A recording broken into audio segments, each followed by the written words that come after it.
네, 오프닝 벨과 함께하고 계십니다. 이어서 해외 증시 전문가분 모시고 말씀 이어가 보도록 하죠. 오늘 도움 말씀 주실 분은 멀린 78의 이민우 대표 자리해 주셨습니다. 안녕하세요. 안녕하십니까? 네, 지금 간밤에 뉴욕 증시 혼조세를 보이긴 했지만 기술주가 좀 굉장히 또 선점을 했죠. 네, 그렇습니다. 네, 어제 같은 경우는 다우랑 S&P는 약간 하락을 하는 모습을 약보합을 하는 모습을 좀 보였는데요. 그래도 S&P FOMC의 그 내용을 좀 소화를 좀 하면서 그거에 대한 어떤 받아들임이 다 끝나면서 나스닥 중심으로 좀 상승을 했는데 나스닥 중에서도 기술주, 대형 기술주 중심으로 상승을 했습니다. 맵을 좀 보시면 확실하게 아실 수가 있는데요. 그 맵 중에서 맨 왼쪽 위쪽을 좀 보시게 되면 마이크로소프트, 애플, 그리고 구글, 페이스북, 아마존이 모두 다 상승을 좀 했습니다. 이게 다 이 대형 기술주 중에서도 실적이 예상되는 것으로 좀 볼 수가 있는데 이렇게 된다면 이제 실적 장세로 가는 것이 아닌가 이런 생각을 좀 해볼 수가 있을 것 같고요. 금리 상승은 확실하게 됐고 테이퍼링 얘기도 좀 나왔다고 하는데 그럼에도 불구하고 이제 기술주 같은 경우는 기술주 중에서도 성장 가능성 있는 종목들은 상승을 좀 할 것이다. 이렇게 좀 볼 수가 있을 것 같습니다. 그리고 금융주는 FOMC 내용 이후에 나왔던 내용 중에 은행주들은 좀 하락을 하는 모습을 좀 보였고 결제 관련 서비스. 예. 왜 그렇죠? 예, 은행주 같은 경우는 금리 상승은 예상이 좀 되긴 하는데 그 시점이 좀 이렇게 앞당겨지거나 그런 건 아니고 그냥 2023년에서 23년 말에서 2023년 초로 당겨다니든가 그런 건 아니고 어저께 반등했던 그 부분을 약간 반납하는 그 정도 모습을 좀 보이는데 그러니까 지금 어쨌든 간에 기존의 연준의 입장은 제로 금리를 갖다 2023년까지 유지를 하고 네네. 그 이후에 금리를 올릴 거다. 이렇게 예상을 했는데 이번에 나온 점도표를 보면은 2023년 말 이전에 금리를 올릴 가능성이 굉장히 커진 거 아닙니까? 예, 그렇죠. 네. 그러니까 18명 중에 11명이 2023년까지 두 차례 올릴 거다라고 점을 찍었던 그렇죠. 거죠. 예. 그렇다면 사실 은행주로 봐서는 좀 추가적으로 좀 더 올라도 괜찮을 것 같은데. 예. 지금 내용은 이제 그런 거죠. 은행주 자체가 그간의 어떤 FOMC에 대한 어떤 기대감으로 많이 급등하는 측면이 전반적으로 다른 업종들에 비해서 상승한 면이 있는데 그 부분을 상당 부분 좀 반납한 부분이 있다고 좀 보여집니다. 이제 급등한 것들은 좀 많이 반납을 좀 하게 되는 거고. 그러니까 기대에 오르고 발표에 떨어졌다 이런 식으로 받아들이는 수밖에 없는데 혹시 이건 아닙니까? 그러니까 지금 어쨌든 점도표라는 게 결정사항은 아니잖아요. 아니죠. 그죠? 그러니까 지금 현재의 경제 지표나 경제 흐름을 놓고 연준 위원들이 예상한 금리 인상 시기를 점을 찍은 거 아닙니까? 예, 그렇습니다. 네. 이게 앞으로 경제 지표가 어떻게 나오고 고용 지표가 어떻게 나올지에 따라서 또 바뀔 가능성이 있는 거 아닙니까? 예, 상당히 그런 부분이 있죠. 이게 유동적인 내용이 좀 있으니까요. 그런 부분이 좀 영향을 좀 받았다고 볼 수가 있죠. 사실 오늘 나온 필라델피아 제조업 지수나 신규 실업수당 청구 건수나 이런 것들을 보면은 과연 경제가 좋아지는 거야? 라는 부분에 대한 걱정도 있는 거 아닙니까? 예, 그리고 그렇습니다. 또 원자재 가격 떨어졌다 그러고. 예, 그렇습니다. 네, 그렇죠. 그 부분에 있어서는 상당히 걱정했던 부분들이 굉장히 좀 약해졌던 그런 영향을 좀 받을 수가 좀 있는 거고요. 그래서 은행주, 대형 은행들 중심으로 좀 하락하는 모습이 좀 강했던 것을 좀 보이십니다. 그리고 산업재, 기초 소재, 그리고 특히 이제 에너지도 마찬가지인데요. 지금까지 에너지 같은 경우는 상당 부분 계속 급등하는 모습을 좀 보여줬었는데 에너지도 큰 폭의 하락하는 모습을 좀 보였습니다. 그리고 섹터별 일간 퍼포먼스를 좀 보게 되면 그동안 많이 상승했었던 에너지 그리고 이제 기초 소재 부분이 특히 많이 하락을 했는데 기초 소재 같은 경우는 올해 상승분을 거의 20% 가까이 그 섹터 자체가 상승을 좀 했는데 그 부분을 대부분 다 반납하는 좀 모습을 좀 보이고 있고요. 에너지 같은 경우도 굉장히 많은 부분이 하락을 했습니다. 이제 에너지 같은 경우는 최근에 계속 상승하는 모습, 2, 3일 연속 상승하고 하루 하락하는 모습을 좀 보였으니까 3% 가까운 이제 하락폭은 그간의 어떤 상승폭을 약간 좀 차익 실현 매물도 좀 나온 그거를 차익 실현 매물로 봐야 될까요? 달러화가 올랐기 때문에 지금 하락을 그런 했다. 부분이 상당히 있죠. 그래서 제가 뒤에 이게 표를 하나 준비한 게 있는데요. 그 부분이 좀 있는데 하루 정도 빠진 것으로는 이 섹터를 그냥 단정 짓기는 좀 어렵지만 그런 부분도 영향은 없지는 않을 것으로 좀 보여집니다. 달러 인덱스 설명하시려는 거죠? 예. 달러 인덱스부터 한번 좀 설명을 해 주시죠. 예, 달러 인덱스를 가져왔는데요. 달러 인덱스를 한번 표를 한번 보시면 지금 이제 3개월 제가 그 차트를 가져왔습니다. 네. 3개월 차트를 보시면 이제 그 3월 달부터 사실상 하락폭은 상당히 가팔랐는데 가팔랐죠. 예, 3월 달부터 그때부터 이제 그 장기물, 그러니까 10년 국채 수익률이 뭐 급등하다가 급등세가 멈추고 네. 오히려 이제 1.6에서 이제 고정된 듯 하다가 그때부터 계속 하락하는 모습을 보이면서 그 달러가 약해지는 모습을 좀 보였습니다. 달러 인덱스가 내려가는 모습을 보이다가 이제 FOMC 앞두고 급상승을 해서 이제 FOMC 올라오면서 나오면서 이제 많이 올라갔는데 이제 그 연준이 이제 매파로 돌아서서 그 이제 어떻게 보면 이제 통화 정책 완화를 좀 중단을 하고 금리도 상승할 것인가 아닌가 이런 그런 스탠스에 대한 예상이 좀 나오면서 그러면서 달러 인덱스가 이제 급등을 한 모습이 좀 보입니다. 그래서 지금 앞에서 그 말씀해 주신 대로 91.9, 그러니까 92까지 올라가는 네네. 그런 모습을 좀 보이고 있고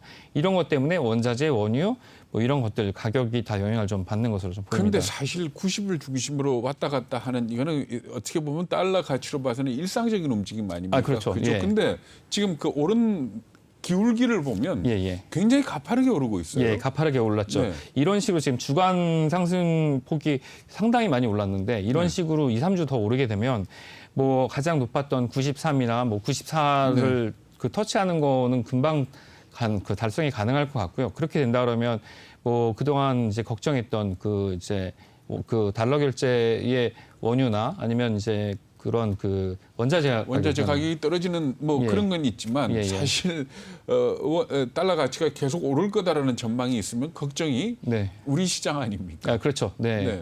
그럼 국내 주식시장은 좀 국내에 네. 들어와 있던 네. 외화 자금들이 빠져나갈 가능성이 크다 예, 이렇게 있죠. 봐서 예. 항상 걱정하는 거 아닙니까? 예, 그렇습니다. 네. 그런 그리고 영향이 더군다나 상당히 이렇게 크죠. 속도가 빠르다면 더 문제죠. 예, 그렇죠. 그럼 그 유출 속도도 상당히 빠르고 그렇다면 시장에 영향이 있기 때문에 그런 그 가속도가 좀 붙어서 전반적 추세를 만들 가능성도 좀 있죠. 근데 이게 주간으로 대략 한 일주일 안팎이기 때문에 이게 이제 지속될 건지는 잘 모르겠지만 FOMC에서 나온 내용이 연준의 어떤 태도 변화랑 관계가 있다. 뭐 이런 거기 때문에 지금 보이는 차트를 가지고 있다 이렇게 볼 수가 있겠습니다. 네. 그럼 앞으로 이제 달러가 가치가 올라갈 가능성이 더 높다라고 보는 게 맞는 건가요? 예, 약달러가 뭐 그 상당 부분 지속이 됐었는데 요거 가지고 달러가 강세 전환한다고 말씀드리긴 좀 어렵고요. 그냥 그 이제 이 시나리오를 좀 가져볼 수는 있을 것 같은데 네, 어차피 달러 인덱스 같은 경우는 어차피 6개 통화 중에서도 바스켓에 들어있는 게 주로 유로화잖아요. 네, 네. 유로화에 대해 이제 반대되는 상황이기 때문에 그것만 바라보기에는 원달러 환율과는 좀 다른 문제인 것 같기도 하고. 네. 이제 원화는 이제 위안하고 예, 거래가 제일 많은 위안화랑 이제 거의 그 커플링이 돼 있기 때문에 이 달러 자체의 영향을 받기보다는 그냥 시장의 영향을 좀 받는다고 좀 볼 수가 있을 것 같아요. 그러면 지금 달러 인덱스를 바라본다는 것 자체가 네. 원달러 환율이라든지 아니면 외국인들이 들어오는 부분에 대해서 그거를 기준으로 잡기는 조금 어렵지 않을까. 달러 인덱스는 네. 시장 영향을 좀 보기 때문에 달러가 강해지냐 약해지냐 이거를 보는 거죠. 이제 국제 결제에 있어서 수치만 본다. 예, 이제 추이를 보는 거죠. 예, 추세가 이렇게 된다 그러면 이제 다른 가격의 추세가 어떻게 될 것인지 그리고 다른 가격의 추세가 어떻게 되면서 시장에 있는 자금이 어느 쪽으로 이동할 것인지를 예상을 해볼 수가 있는 거죠. 네. 예. 근데 사실 장기적으로 본다면은 달러가 강세를 보일 이유는 딱히 없죠. 없죠. 예, 그런데 없습니다. 다만 미국이 금리를 올릴 것이고 예. 여기에 연동을 시켜서 보면은 달러 가치가 올라갈 거다 이렇게 예. 보는 거 아닙니까? 예, 그렇죠. 근데 사실 달러 가치가 어느 정도 올라갔을 때까지 안전하냐 이런 데 대해서 판단하기 참 어렵지만은 네. 결국 위안화가 어떻게 움직이느냐가 굉장히 중요할 거 아닙니까? 예, 그렇죠. 위안화가 미치는 영향이 직접적으로 우리나라에는 더 큰 영향을 지금 가지고 있죠. 예. 예, 근데 위안화 같은 경우는 미국이 어떤 그 이제 뭐 트럼프 행정부 시절부터 계속 지속적인 압력을 가왔기 때문에 지금 위안화 그 가격, 그러니까 위안화 환율 정도를 유지하려고 그 중국 당국에서는 굉장히 노력을 하기 때문에 그렇죠. 예. 예, 그거를 이제 그 통제하는 그런 측면이 있기 때문에 그런 부분에 있어서 위안화 환율 변화는 없을 것 같고요. 그리고 달러가 전반적으로 봤을 때 이제 강달러로 전환된다는 거 그리고 그 금리 인상된다는 것은 좀 그 기간이 좀 남아 있는 얘기이기 때문에 그 이게 요거만 가지고 강달러 전환 추세를 볼 수는 없고 네. 이게 다른 상품 가격에 영향을 좀 뭐 단기적으로는 미칠 수 있다. 뭐 이 정도 판단할 수 있을 것 같습니다. 네, 네. 말씀 잘 들었고요. 어제 같은 경우도 국제유가가 보면은 70불까지 떨어졌잖아요. 예, 예. 네, 원래 뭐 72불까지 넘어서면서 뭐 더 올라갈 거다, 뭐 이런 예상들이 많은데 이걸 일시적으로 봐야 될까요? 아니면 지금 말씀하신 것처럼 이제 환율과 연계해서 일시적 현상으로 봐야 되는지, 아니면 이게 다시 하락 추세로 좀 전환이 될 것인지 어느 정도 예측을 해볼 수 있을까요? 지금 뭐 시장에서 나오는 얘기는 이 가격이 뭐 옆으로 갈 가능성이 좀 높다 이렇게 얘기를 하고 있는데, 이제 그 달러랑 묶어서 얘기를 드린다기보다는 그냥 이제 공급자와 수요자 측면에서 이제 시장 측면에서 바라보는데, 오펙 국가들 같은 경우가 지금 이제 재정이 되게 안 좋습니다. 그 오펙 산유국 같은 경우는 특별한 산업 기반이 이제 석유를 제외한 그렇죠. 원유 생산을 제외한 부분은 별로 없고, 이 국가 정부 그 어떤 이제 정부 시스템을 유지하기 위한 이 복지 재원 지출이 상당히 많기 때문에 정부의 어떤 그 구조가 이런 어떤 그 정부 재정이 별로 좋은 편은 아닙니다. 그러니까 그런 사정이 좋지가 못하기 때문에 현재 유가가 지속된다 그러면 그러니까 예전보다 줄여놓은 원유 생산을 유지할 이유는 없고, 지금 원유 가격 요단가를 맞출 수만 있다면 생산량을 늘리려고 하는 추세가 되기 때문에 이 가격 정도를 유지하는 수준에서 원유 생산을 좀 증가시키는 그런 의도가 좀 있을 것으로 봐서, 시장에서 나오는 얘기는 이 지금 보이는 원유 가격을 옆으로 보이는 그런 수준을 보이지 않을까, 이런 예측들이 좀 나오고 있습니다. 70달러 선을 유지할 것이다. 예, 네. 그렇습니다. 근데 사실 뭐 환율이나 유가나 워낙 변수가 변수가 많기 많죠. 때문에 예. 사실 그거 알면 여기 앉아 있겠냐 하는 얘기가 네. 정말 예, 실감이 그렇죠. 나는 그런 부분인데, 네. 유가 같은 경우는 지금 올라갈 요인들도 여러 가지 있고 네. 떨어져야 될 요인들도 또 여러 가지가 그렇죠. 있는 거 아닙니까? 네, 네. 다만 70달러를 갖다 훌쩍 넘겼을 때는 네네. 투기 수요가 좀 많이 작용을 했다고 네. 봐야 될 것이고, 예. 그러니까 결국은 앞으로 투기 수요가 더 강하게 붙지는 못할 거다, 이렇게 볼 수 있는 거 아닙니까? 네, 그렇죠. 예, 투기 수요가 강하게 붙는다고 하면, 실제 그 투기 수요가 강하게 붙는다 그러면 투기 수요는 현재 가격보다는 미래 가격이 그렇죠. 네. 더 급등할 것으로 보이지는데, 미래 가격이 그만큼 급등하려면 투기 수요 이제 어떤 금융자본만으로 그게 유지가 될 것이냐? 실제적으로 수요가 늘어나야 되는 거죠. 예, 맞습니다. 예, 그 부분이 상당히 강하기 때문에 그건 좀 어렵다고 좀 보여집니다. 네. 네, 마지막으로 하나만 더 질문을 하고 마무리를 좀 하도록 하죠. 지금 연준이 항상 지켜보는 게 고용이잖아요. 예, 예. 근데 지금 보면 주간 실업수당 청구 건수가 굉장히 또 증가를 했어요. 네네. 이거 어떻게 분석을 해봐야 되는 거죠? 네, 이건 약간 그 시장이 강세로 가게끔 뭔가 이 주식 시장에 신이 있다면 도와주는 것이 아닌가. 네, 그런 모습을 좀 보이고 있는데요. 그냥 이제 간단하게 주간 실업수당 청구 건수 그 차트를 한번 보도록 하겠습니다. 이게 맨 끝에 보시면 이제 차트 왼쪽 보시면 빨간 걸로 제가 41만 2천 건 제가 네. 표시를 해놨는데, 지난주에 46만 7천 건, 37만 5천 건, 네.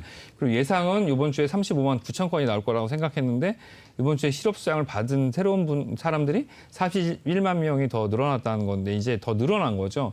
이게 6주인가 6주 계속 내려요. 6주 연속 계속 하락하다가 이제 반등을 한 건데, 이게 FOMC에서 뭐 금리 얘기도 나오고 테이퍼링 얘기도 나오는데, 뭐 묘하게 이럴 때마다 고용 지표가 안 좋게 나온단 말이죠. 이거는 뭔가 이런 걸 움직일 수 있는 거대한 세력이 있는가, 뭐 이런 추측을 해볼 수 있는데, 사실 뭐 그런 거는 없을 것 같고요. 그냥 고용 시장은 그 미스매치가 좀 계속 지속되고 있는 것이 아닌가. 그거 아닐까요? 그러니까 네. 신규 실업수당 청구 건수라는 거는 지난주에 직장을 잃은 사람 아닙니까? 예, 그죠? 맞습니다. 지난주에 네. 직장을 잃은 사람이지, 그러니까 기존에 이건 아니기 때문에, 그렇다면 지난주에 왜 직장을 잃었을까? 네. 자의적이든 타의적이든 네. 막바지 이 실업수당 조금 더 챙겨보려고. 네네. 그렇죠. 예, 이미 말씀하신 대로 그 6월 중순부터 네. 공화당이 일부 지역에서는 이미 추가 실업수당 안 준다는 거 아닙니까? 예, 그렇습니다. 예, 그리고 또 9월 이제 일이 되기 전에 9월 6일이 마지막이죠. 예, 그렇습니다. 이제 보조금이 끝나게 되니까 그 전까지 좀 많이 받자, 뭐 이런 부분도 좀 영향은 네. 좀 있겠죠. 예, 그게 이제 끝나고 나면 이제 여름이 지나고 나면 7, 8월이 끝나고 나서 보조금 지급과 이런 정부 지원이 끝나고 나면 실제로 실업자와 나가야 되는 일자리 나간 사람들의 차이가 좀 크게 될 텐데 그때 만약에 일자리로 나가고 나서도 임금 상승률이 뭐 올라가는지 안 오르는지가 물가 상승률 추정에. 근데 그게 굉장히 중요하게 작용을 하더라고요. 미국에서 네. 보면 어린애들 같은 경우에 집에 혼자 남겨두면 네. 최고랑 그렇죠. 차요. 예. 경찰한테 체포가 되는데 네. 이게 지금 학교가 제대로 안 열리고 그러니까 애들이 집에 있으니까 못 엄마가 가죠. 예. 잡을 못 갖는 네, 거예요. 네. 그러니까 이게 빨리 해결이 되면 정말 빠른 속도로 진전이 네. 될 수 있을 텐데 네. 우리가 모르는 몇 가지 장애물들이 있는 것 같아요. 예, 어저께 연준에서 발표한 보고서에도 그 이 백신을 통한 그 이 팬데믹의 극복이 실제 경제에 미치는 영향이 크다, 뭐 이런 얘기가 나왔었죠. 그래서 이제 연준한테 남은 과제는 고용 회복이라는 거 요거 하나 남아 있는데 지금 어저께 뭐 말씀드린 대로 그 3월 전망이랑 6월 전망 그 이제 리포트가를 두 개를 한번 비교를 해보면. 그 3월 달에 물가가 그 2.4였는데 6월 달에는 3.4. 예. 그리고 GDP 성장률은 6.5에서 그 이번에 새로 나온 건 7.0. 그리고 실업률만 변화가 없습니다. 실업률 예상치가 4.5에서 올 연말까지 4.5 도달할 수 있을 것이다. 예, 그랬었죠. 네. 오늘도 말씀 잘 들었고요. 오늘 시간 관계상 여기까지서 들어보도록 하겠습니다. 네, 지금까지 멀린 78의 이민우 전문가였습니다. 말씀 감사합니다. 감사합니다.